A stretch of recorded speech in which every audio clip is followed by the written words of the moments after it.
کبھی کسی ایسے شخص پر ظلم نہ کرو جس کے پاس فریاد کے لیے خدا کے سوا کوئی نہ ہو۔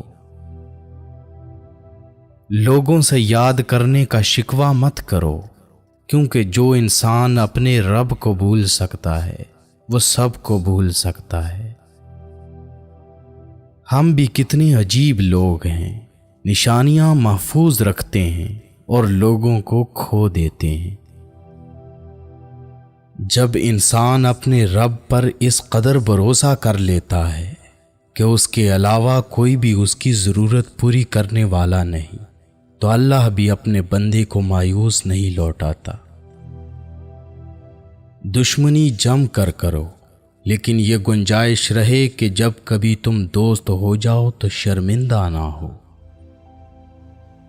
اگر گھر میں 3 وقت کا کھانا بن رہا ہے، مہمان بھوکا نہیں جا رہا، ضرورت مندوں کی مدد ہو رہی ہے اور اولاد کو تعلیم مل رہی ہے، تو اللہ کا شکر ادا کریں کہ آپ امیر ترین انسان ہیں۔ اپنے رب سے دوستی کر لو، یہی وہ ذات ہے جو کبھی آپ کو تنہا نہیں چھوڑتی۔ بات نیت کی ہوتی ہے، کوئی کعبے سے خالی ہاتھ لوٹتا ہے اور کوئی گھر بیٹھے رب کو پا لیتا ہے۔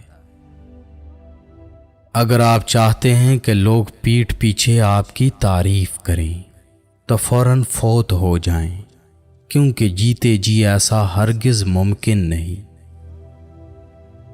حضرت علی رضی اللہ تعالیٰ عنہ نے فرمایا، جب رزق میں کمی واقع ہونے لگے تو کثرت سے اللہ سے استغفار کیا کرو۔ بات تو کردار کی ہوتی ہے، ورنہ قد میں تو سایہ بھی انسان سے بڑا ہوتا ہے۔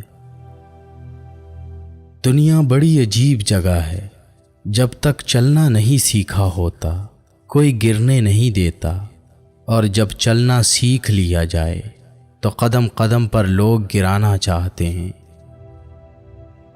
کسی کو معاف کر کے اچھے ضرور بنو، لیکن اس پر دوبارہ اعتبار کر کے بے وقوف مت بنو۔ اگر میرا علم مجھے انسان سے محبت کرنا نہیں سکھاتا تو ایک جاہل مجھ سے 1000 درجے بہتر ہے۔ حضرت موسیٰ علیہ السلام کلیم اللہ تھے، روزانہ اپنے رب سے ہم کلام ہوتے تھے۔ ایک دن حکم ہوا کہ موسیٰ جاؤ اور اپنے سے کمتر کو تلاش کر کے لے آؤ۔ موسیٰ علیہ السلام نے حکم خدا سے ساری کائنات چھان ماری، لیکن اپنے سے کم کسی کو نہ پایا۔ شام کو خالی ہاتھ لوٹے اور اللہ پاک نے فرمایا، اے موسیٰ، اگر آپ ایک بکری کے بچے کو ہی لے آتے تو ہم آپ کو نبوت سے محروم کر دیتے۔ کسی کو اپنے سے حقیر نہ سمجھو، کیونکہ اللہ نے ہر کسی میں کوئی نہ کوئی خوبی رکھی ہے۔